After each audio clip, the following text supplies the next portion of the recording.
Assalamualaikum warahmatullahi wabarakatuh. Alhamdulillahirabbil alamin wa bihi nasta'in ala umurid dunya waddin. Asyhadu an la ilaha illallah, asyhadu anna Muhammadan abduhu rasuluh. Allahumma shalli ala sayyidina Muhammadin wa ala alihi washabbihi ajma'in wa ba'd. Bapak Ibu sekalian, kita bersyukur pada Allah atas nikmat dan karunia-Nya, terutama nikmat kesehatan, sehingga kita dapat menjalankan ibadah salat subuh berjamaah. Semoga kita selalu dalam keadaan sehat, dan Bapak atau di antara kita yang sedang sakit Allah sembuhkan. Amin amin ya rabbal alamin. Kita lanjutkan ke ayat yang ke-24, 25 dan 26. Ini kelanjutan dari ayat yang kemarin. Bismillahirrahmanirrahim. Qul huwallazi dzara'akum fil ardi wa ilaihi tuhsyarun. Katakanlah, maksudnya adalah katakanlah wahai Muhammad kepada mereka, ya, Dialah yang menjadikan kamu berkembang biak di muka bumi, dan kepadanya lah kamu akan dikumpulkan. Dia Allah yang menjadikan kita semuanya, atau yang menjadikan ini adalah masih sedang dialog dan memberikan jawaban terhadap orang-orang kafir Quraisy yang mereka tidak percaya terhadap Allah dan tidak percaya dengan ajaran yang dibawa oleh Nabi kita Muhammad SAW. Dan terus ayat ini untuk memberikan jawaban kepada mereka, ya. Kenapa masih saja tidak beriman? Tidakkah sudah ayat-ayat tentang bukti kebesaran Allah sudah demikian banyak, ya? Pada ayat ini, Qul huwallazi dzara'akum fil ardi, katakanlah Dia Allah itu juga yang menjadikan kamu sekalian dapat berkembang biak di muka bumi, ya, dan kepadanya kamu akan dikumpulkan. Jadi bahwa kita semuanya, ya, sesuai dengan ayat ini, bahwa kita semuanya dan kalian semuanya wahai orang-orang kafir juga di kemudian hari akan dikumpulkan, yaitu pada hari kiamat. Wa yaquluna mata hadzal wa'du in kuntum shadiqin. Mereka berkata, kapankah datangnya janji, ya, yaitu berupa azab bagi mereka, ya, yang kafir ini, jika kamu orang-orang yang benar. Nah, ini mereka masih mempertanyakan. Para ahli tafsir mengatakan bahwa tantangan-tantangan Al-Quran tentang kebesaran Allah itu mereka tidak bisa menolak, bahwa Allah menciptakan burung yang terbang, kemudian memberikan pada manusia pendengaran, penglihatan dan akal untuk berpikir, tetapi banyak di antara mereka tidak menggunakan secara benar, ya, seperti di dalam ayat Al-Quran yang sudah saya terangkan sebelumnya, bahwa Allah itu menciptakan banyak jin dan manusia ke dalam api neraka karena mereka diberi alat pendengar, ya. Lahum qulubun, mereka punya hati atau akal juga. La yaqiluna biha, dia tidak menggunakan untuk berpikir, untuk mencari mana yang benar. Walahum adanun la yasma'una biha, mereka diberikan telinga, tetapi mereka tidak pernah mendengar ceramah dan sebagainya, ya. Walahum a'yunun la yubsiruna biha, ya.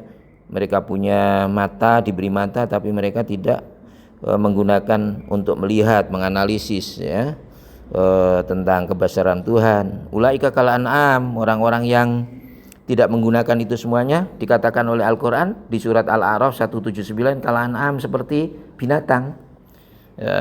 Balhum adol, bahkan lebih hina daripada binatang, karena manusia dengan keistimewaan yang diberikan tidak seperti hewan, tetapi berperakuan seperti hewan, ya, hewan.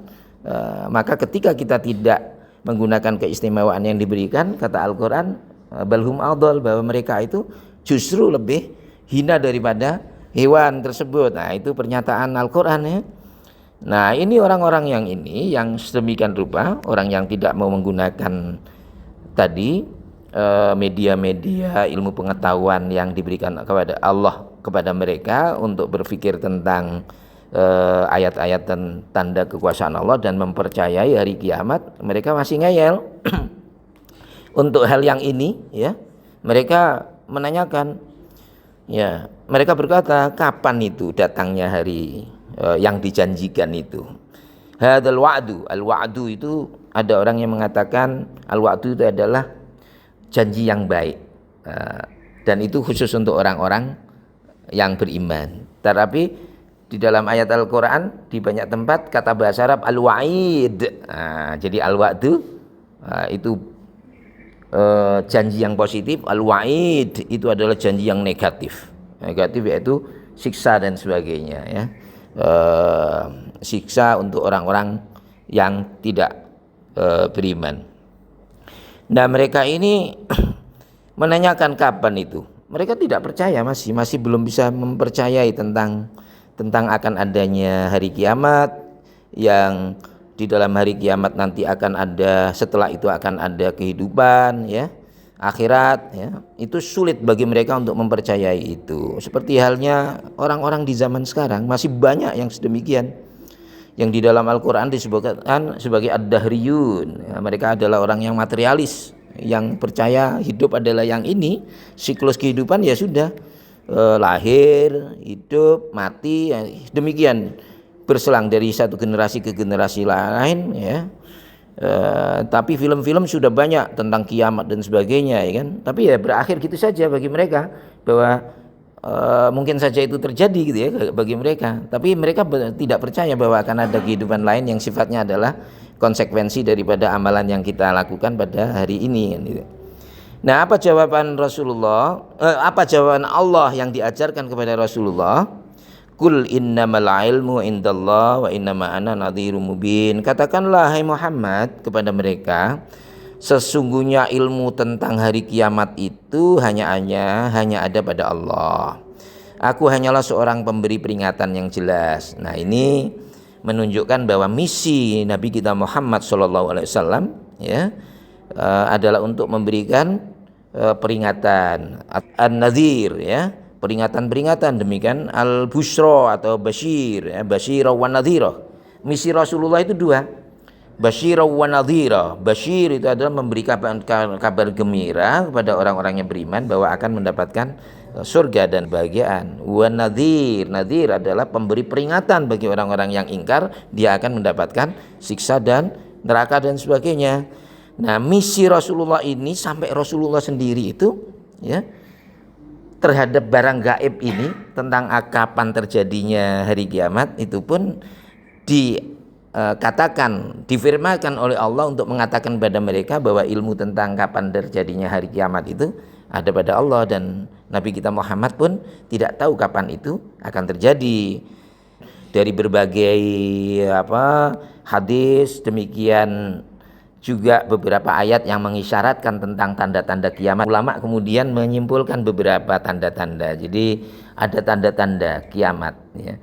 Yang pertama, diturunkannya Nabi Muhammad SAW sebagai Nabi terakhir itu sudah menunjukkan bahwa kiamat adalah dekat, dianggap sebagai terakhir. Nah, maka disebutkan di antara tanda-tanda kiamat yang jauh atau yang sughra, as-sughra itu, yang jauh adalah diutusnya Nabi kita Muhammad SAW, ya, itu sudah merupakan sebagai Rasul terakhir, sebagai tanda bahwa memang dunia ini akan segera berakhir, dan kehidupan dunia ini pun akan segera ditutup, ya, untuk kemudian masuk ke alam baqa. Kemudian ada janji lagi mautuhu sallallahu alaihi wasallam, jadi Nabi Muhammad dan kematian, wafatnya Nabi Muhammad itu sendiri sebagai satu tanda tentang alamat sughra, ya, kiamat yang kecil. Kemudian disebutkan di sini Fathu Baitul Muqaddas, ya. Fathu Bait, ada janji di dalam beberapa riwayat, ya, bahwa Palestina atau Baitul Muqaddas itu suatu saat nanti akan dibuka dan dibebaskan oleh orang-orang Islam dari Yahudi, ya.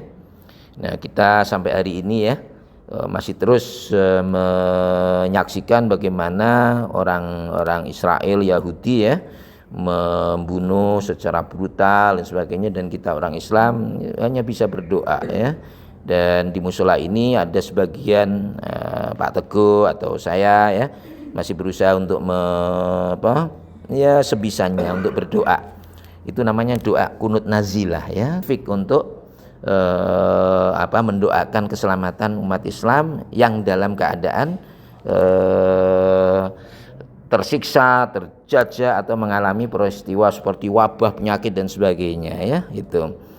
Tapi doa itu pun ya tidak hanya untuk Palestina seperti yang saya baca dan Pak Teguh itu ya. Nah, tidak hanya Palestina, tapi juga untuk kita juga, untuk negeri kita supaya aman. Itu disunatkan. Nah, kemudian ada lagi zuhurul fitan. Munculnya banyak fitnah. Zuhur muddain nubuwah. Banyaknya orang mengaku sebagai nabi. Ini mulai dari zaman Nabi setelah wafat, kemudian ada namanya Musailamah al-Kadzdzab ya. Yang mengaku sebagai nabi, sampai Lia Eden, sampai Musaddak dari Gunung Sindur mengaku sebagai nabi ya. Termasuk adalah yang sampai hari ini tersebar yang dari India namanya Ahmadiyah, Mirza Ghulam Ahmad ya. Itu mengaku sebagai nabi. Dhiyaul amanah, sudah banyak amanat yang tidak disampaikan. Hilangnya amanat dalam kehidupan bermasyarakat kita ya. Terus ada tanda lagi zuhur naril Hijaz.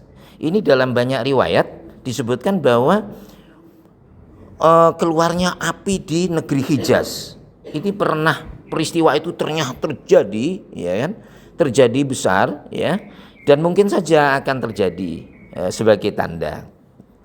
Qabdul ilmi wa dhuhuril jahl. Nah, ini banyak ulama ya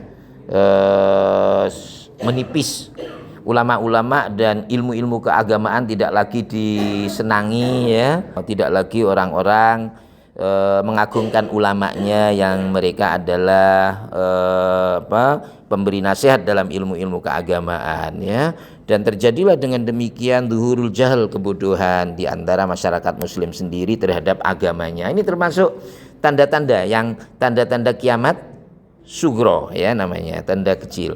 Intisyaruz zina, ada perbuatan zina berada di mana-mana. Intisyarur riba, ya, ini kehidupan dipenuhi dengan kehidupan yang penuh dengan ribawi ya. Sistem transaksi keuangan dan sebagainya ya kan, yang sistemnya ada riba. Ini sudah termasuk tanda-tanda ya. Riba itu dulu diciptakan oleh siapa? Oleh Yahudi, orang Yahudi yang menciptakan bank pertama kali di dunia ini orang Yahudi ya. Sampai hari ini menjadi perbankan betul-betul yang orang tidak bisa mengelak dan serba sulit ya.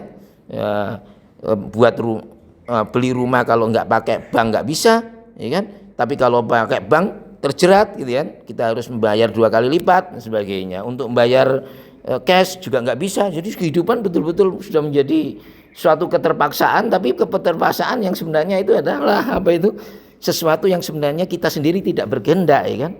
Bangun rumah 100, pinjam 100 juta menjadi harus dengan 20 tahun ini hidup selama 20 tahun ngoyo untuk nyari duit untuk membayar nggak bisa menikmati hasil gaji. Harga rumah di atas 1 miliar ya kan, pinjamnya itu kan sampai nanti dalam 20 tahun itu sampai 2 miliar akhirnya, 2 kali lipat. Nah 25 kita hitung berapa tahun, tiap hari itu kalau gajinya berapa itu habis 20 tahun tidak bisa menikmati gajinya ya kan. Tapi harus membayar, itu kehidupan di mana kita dipaksa sedemikian rupa ya, dan tidak bisa mengelak gitu ya. Jadi kebutuhan harus punya rumah, tapi pada saat yang sama tidak mungkin gaji kita untuk bisa memenuhi ya kan, tidak boleh membeli, tidak bisa membeli cash ya kan, sehingga terpaksa harus ngebank. Tapi di bank itu sendiri ya terpaksa juga kita harus membayar bunganya sedemikian rupa, dan itu sistem perbankan ya sedemikian rupa itu ya kan. Jadi sudah mengikat dalam kehidupan kita menjadi kehidupan yang riba di mana-mana, yang sebenarnya kita sendiri tidak mau ya. Bukan karena kita memang melihat dari aspek riba itu sendiri tidak benar dalam agama. Tapi ketika sebagian ulama dengan terpaksa mengatakan boleh gitu kan, ya boleh pun akhirnya terpaksa juga harus membayar sekian banyak dalam kehidupan kita. Kasratu syurbil khamar. Nah ini zuhurul ma'azif, banyak pentas-pentas perempuan atau night club dan sebagainya. Kemudian kasratus syurbil khamri, banyak orang minum minuman keras ya. Ini semuanya adalah tanda-tanda sudah maraknya berbagai hal. Tapi nanti ada nah kemudian para ulama memberitahu alamatus sa'al kubra ya asrun ya, ada 10 tanda tanda kiamat, tanda-tanda besar yang sangat dekat bahwa kiamat itu ditandai oleh 10 perkara besar ya yang betul-betul mendekat. Ad-Dajjal, keluarnya Dajjal, nuzul Isa ibni Maryam ya, Nabi Isa turun ya. Kemudian wa Ya'juj wa Ma'juj, adanya Ya'juj Ma'juj yang pernah kita terangkan di surat Kahfi itu, dia keluar lagi dan membuat kekacauan di dunia. Wa thalathu khusufat, yaitu terjadi gerhana, 3 gerhana yang ada di timur, wa khusfun fil maghribi, di barat, dan juga khusuf di jazirah Arab. Kemudian tulu syams min maghribiha, jadi matahari terbitnya dari barat ya. Kemudian wadabah, keluarnya dabah, binatang besar ya. Wanar allati tasukun nas ila maksyarim, kemudian keluar api besar yang yang manusia semuanya menghindari, dan kemudian dilanjutkan dengan peristiwa-peristiwa kiamat itu sendiri. Bapak Ibu sekalian, ini yang dapat saya sampaikan. Kita akhiri dengan bacaan hamdalah, alhamdulillahirabbil alamin. Kita tutup dengan bacaan doa. Bismillahirrahmanirrahim. Astaghfirullahaladzim, astaghfirullahaladzim, astaghfirullahaladzim. Alhamdulillahirabbil alamin, hamdan yuwafi ni'amahu yukafi mazidah. Allahumma shalli ala sayyidina Muhammadin wa ala alihi washabbihi ajma'in. Bismillahirrahmanirrahim. Rabbana auzi'na an nashkura ni'mataka allati an'amta 'alaina wa ala walidina wa an na'mala shalihan tardah wa adkhilna bi rahmatika fi 'ibadika shalihin. Rabbana ighfir lana wa liwalidina warhamhum kama rabbawna shighara. Rabbana hab lana min azwajina wa dhurriyyatina qurrata a'yun waj'alna lil muttaqina imama. Rabbana atina fid dunya hasanah wa fil akhirati hasanah wa qina adzabannar. Subhana rabbika rabbil izzati amma yasifun, salamun alal mursalin, walhamdulillahi rabbil alamin.